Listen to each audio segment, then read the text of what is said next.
a agenda de hoje, eu vou demonstrar para você o teorema da equipartição. Vamos usar a estatística de Boltzmann para descobrir qual é a distribuição de velocidades das moléculas de um gás ideal. É conhecida como a distribuição de velocidades de Maxwell. E vamos estabelecer a conexão entre a estatística canônica e a termodinâmica. Na formulação microcanônica, a conexão com a termodinâmica é feita através de uma equação fundamental que exprime a entropia como função da energia, volume e número de partículas. Quando a gente descobre qual é a equação fundamental, a gente tem acesso a toda a termodinâmica. No caso da formulação canônica, nós vamos ter algo semelhante e nós vamos mostrar hoje de que maneira a gente faz essa conexão. Então esse é o programa para hoje. Mas antes de entrar nisso propriamente, deixa eu fazer alguns comentários sobre a distinção entre probabilidade e densidade de probabilidade. Nós deduzimos que se eu tenho um sistema pequeno, um átomo, em contato com um reservatório térmico, e se esse átomo, a configuração desse átomo pode ser descrita por um parâmetro que eu estou chamando de S, então a probabilidade de eu encontrar esse átomo num nível de energia qualquer, ou num estado S, perdão, é proporcional ao fator de Boltzmann, né, elevado a menos beta ES, onde beta, lembremos, é 1 sobre kT. A soma de todos os fatores de Boltzmann para todos os estados possíveis é o que nós chamamos de função de partição, que eu estou representando pela letra Z. Portanto, a probabilidade de encontrar o átomo num estado S qualquer é dado pelo fator de Boltzmann dividido por essa função de partição. Isso faz com que a soma de todas as probabilidades para todos os estados dê 1, como tem que dar para algo que eu quero chamar de probabilidade. Isso acontece porque, na verdade, os estados de um átomo são estados discretos. E, portanto, eu posso considerar que essa soma, que essa apuração de todos os estados aos quais o átomo tem acesso, se dá por uma soma que pode ser até infinita, pode ter até infinitos termos, mas é uma soma, porque entre a energia de um estado S e a energia de um estado S' há um intervalo em geral. Muito bem, mas pode acontecer de eu ter uma situação na qual o estado do meu sistema de interesse é caracterizado por uma coordenada que tem distribuição contínua. Um exemplo disso seria, por exemplo, uma partícula que só pode andar em uma dimensão. Partícula livre que só pode andar em uma dimensão. A energia dessa partícula está associada ao valor do seu momento. A energia é p² sobre 2m. E se essa é uma partícula clássica, o momento pode ter qualquer valor. Tá certo? Então, a probabilidade de eu encontrar essa partícula com um dado valor de momento, um valor preciso de momento, será sempre 0.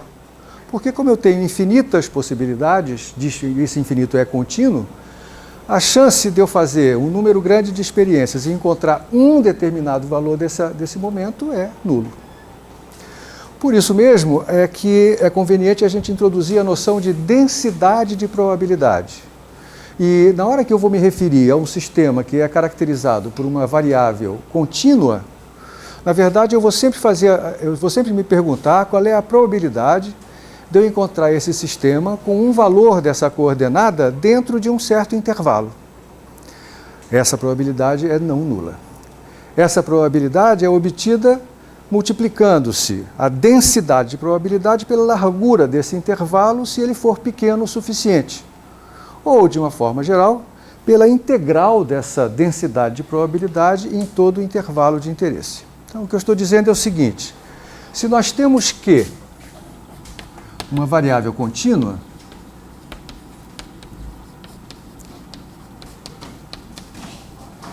e se a energia do sistema físico de interesse está associado ao valor de Q, então, ao invés de eu me referir à probabilidade de eu encontrar esse sistema com um certo valor dessa variável, eu vou ter que me referir à probabilidade de encontrar o sistema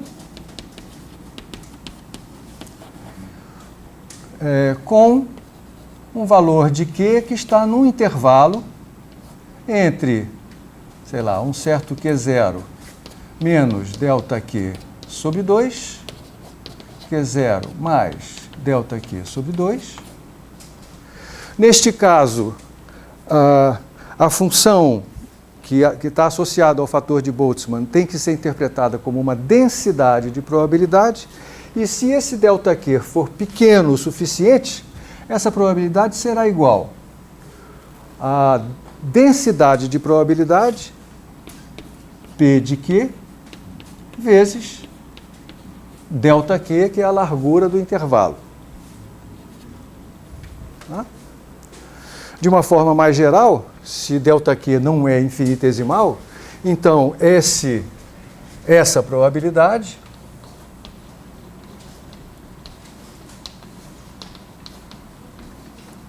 será proporcional à integral de Q0 menos ΔQ sobre 2 até Q0 mais ΔQ sobre 2 dessa densidade de probabilidade integrada em Q.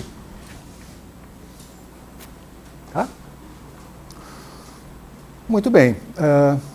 Neste caso, a condição dita de normalização, ou a condição que vai definir a função de partição, ela tem que ser reescrita. Ao invés de eu definir a função de partição como uma soma de todos os fatores de Boltzmann, para todos os estados possíveis, eu vou ter que definir a função de partição como uma integral em todo o espaço acessível a essa variável contínua, vamos chamá-lo de menos a mais infinito, de fator de Boltzmann E elevado a menos beta E de Q dQ.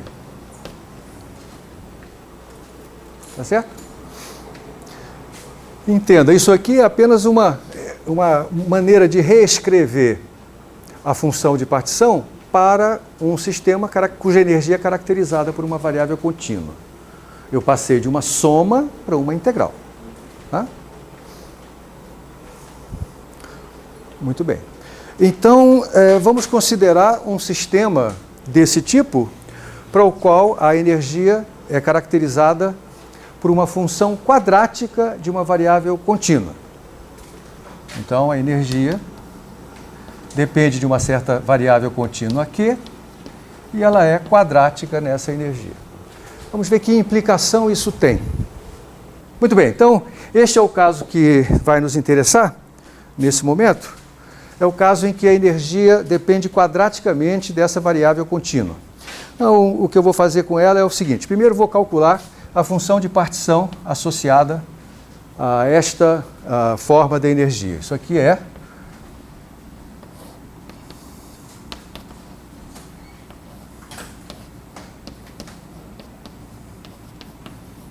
isso aqui, né? Muito bem, mas essa é uma integral muito importante na física, uma integral dita gaussiana, e é uma integral que eu quero que você saiba fazer, bem rápido. Tem maneiras lentas de fazer essa integral. Qual é a maneira lenta de fazer essa integral?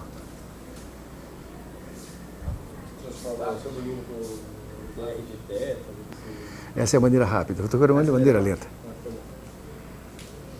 Qual seria a maneira cálculo 1 de fazer essa integral? Integração por partes. Né? Essa seria a técnica que você usaria quando era garoto, né, para fazer essa integral. Primeiro eu vou preparar essa integral de forma conveniente, fazendo uma mudança de variáveis, de forma a fazer com que o integrando fique o mais simples possível. E essa mudança de variável vai ser a seguinte: eu vou chamar x2 de beta C Q2.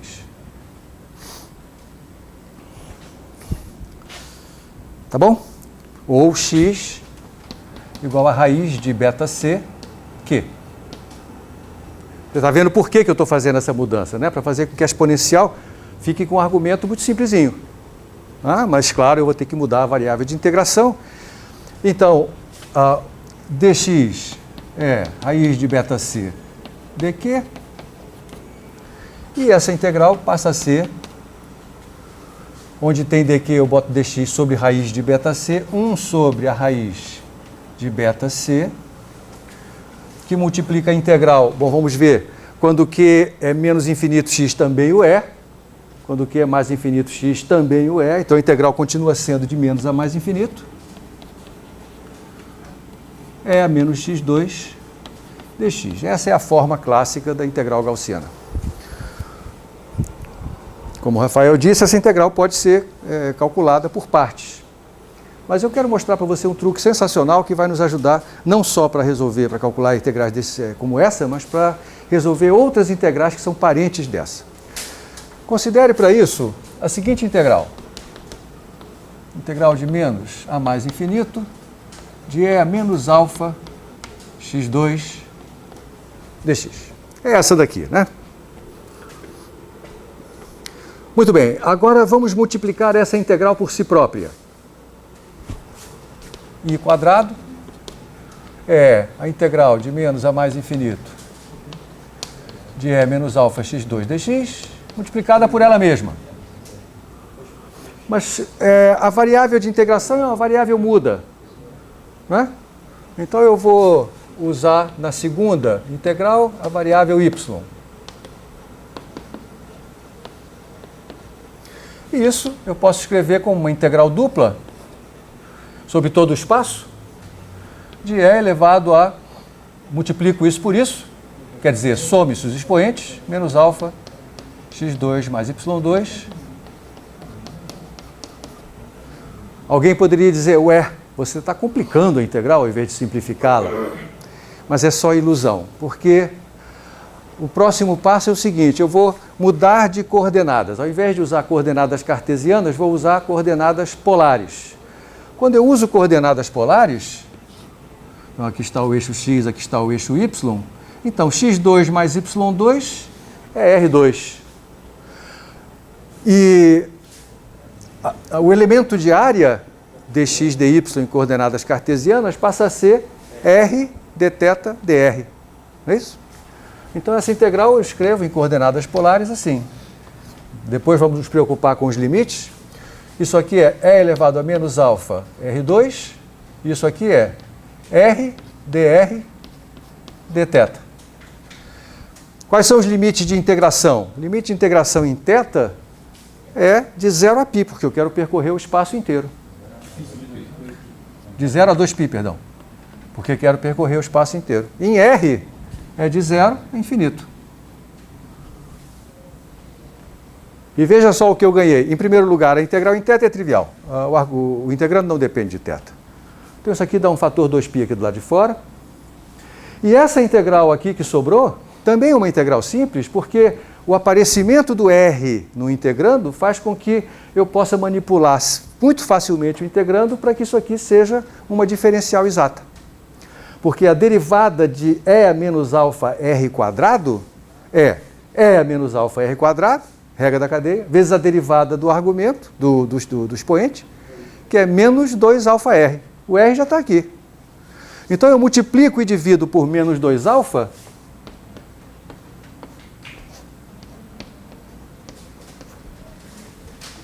e agora eu tiro esse menos 2 alfa do denominador de dentro da integral, porque é uma constante. O que sobra dentro da integral é uma diferencial exata. Então o resultado é menos... Já tinha um 2π que tinha saído por causa da integral em θ. Então o fator 2 já morreu. Ficou π sobre alfa aqui fora. E aí a integral de e menos alfa R2 vezes menos 2 alfa R é exatamente e menos alfa R2. Entre os limites 0 e infinito. Quanto vale essa exponencial quando R for infinito? 0. Quanto vale a exponencial quando R for 0? 1. 0 menos 1 dá menos 1, já tem um sinal de menos aqui, π sobre alfa. Então, a integral que eu estava procurando tem π sobre alfa como seu quadrado. Certo? Logo, A integral I é π sobre alfa a meio. Raiz quadrada de π sobre alfa. Tá certo? Muito bem. Esse truque serve para outras coisas. Ele serve porque, nesse momento, como alfa foi um símbolo que eu introduzi aqui, eu posso entender que essa integral que eu calculei é uma função de alfa. Não é isso? Então eu posso escrever que esse i que eu acabo de calcular é um i de alfa. E agora olha só o que eu ganho com isso. Vamos ver quem é di de alfa. di de alfa estou olhando ali para cima. Estou calculando a derivada dessa integral com respeito a alfa. Mas se as integrais existem, bem comportadas, isso aqui é a integral da derivada do integrando com relação a alfa. Quando você deriva o integrando com relação a alfa, vai ficar E menos alfa x2 vezes a derivada do expoente, que é menos x2. Então, isso aqui é menos a integral de menos a mais infinito de x2 E menos alfa x2 dx. Aqui está, portanto, uma maneira imediata de calcular essa integral, sem usar a integração por parte, que é o que você faria, né, se não tivesse aprendido esse truque, que é você tomar a derivada do resultado com relação a alfa, você já sabe quanto é. Então isso aqui vai dar raiz de π, vezes a derivada de alfa a menos meio, o que dá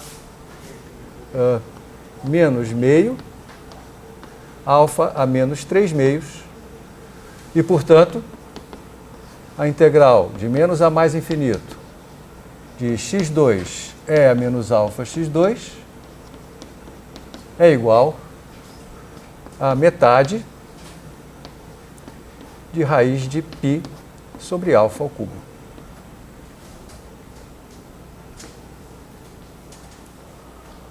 Certo? Se alfa é 1, então isso é meio de raiz de π. Muito bem, mas esse truque todo foi para a gente resolver esta integral. Esta integral é exatamente a primeira quando o alfa é 1. Então isso aqui dá π.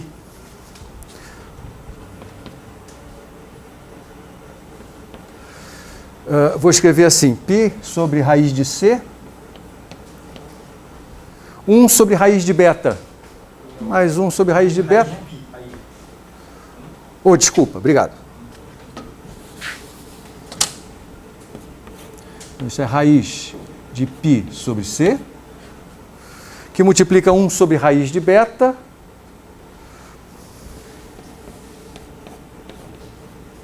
ou, se você preferir escrever dessa forma, raiz de π sobre c, que multiplica a raiz de kt.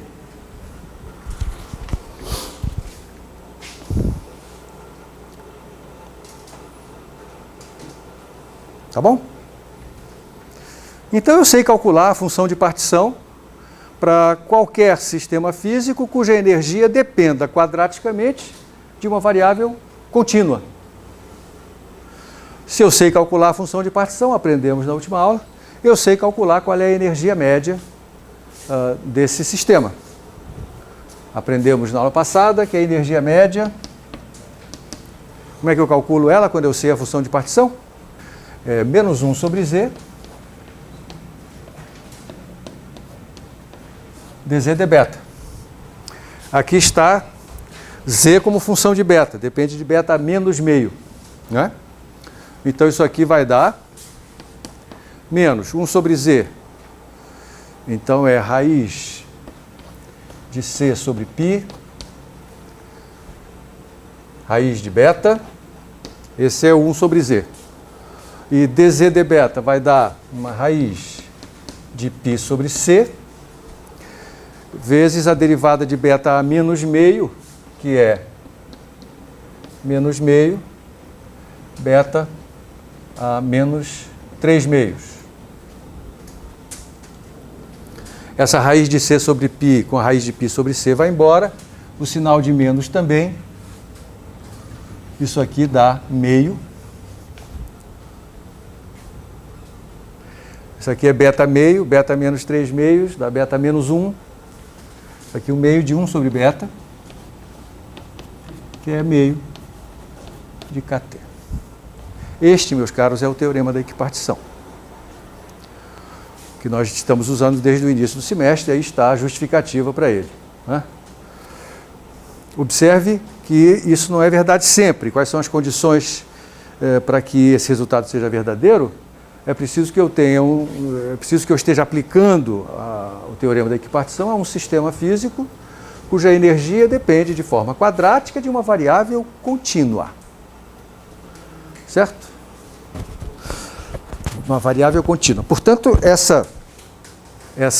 esse resultado se aplica a sistemas clássicos, né, de uma forma geral. Não vai se aplicar a um sistema quântico, porque no sistema quântico confinado a energia nunca vai depender de uma variável contínua. No entanto, mesmo um sistema quântico, no limite de altas temperaturas, o que acontece com ele é que, para altas temperaturas, o intervalo entre dois níveis de energia contíguos se torna muito inferior a kT, que é a nossa escala de energia. E, portanto, o fato do espectro ou dos níveis de energia serem discretos fica invisível. É como se eles fossem contínuos. E é por isso que nós alcançamos o resultado na aula passada, do que acontecia com a energia média de um sólido de Einstein no limite de altas temperaturas. Aquele resultado está de acordo com o teorema da equipartição. Por quê? Porque no limite de alta temperatura, a discretização dos níveis de energia se torna transparente. É como se eles fossem contínuos. Muito bem. Mais uma coisa que eu quero chamar a sua atenção, essa forma que eu usei para escrever energia média também pode ser escrita, olha só, aqui eu tenho 1 sobre z dz de beta. Isso aqui é a maneira como a gente calcula um logaritmo, a derivada de um logaritmo, né? Então eu também posso exprimir a energia média como sendo menos a derivada com relação a beta do logaritmo da função de partição. É uma outra forma de eu escrever a mesma coisa, né? Porque a derivada do logaritmo é 1 sobre o argumento vezes a derivada do argumento, que é exatamente o que está escrito ali, né? Algumas vezes é mais conveniente a gente usar aquela forma que torna mais ágeis os cálculos. Claro que é a mesma coisa, é só um atalho que pode ser útil algumas vezes.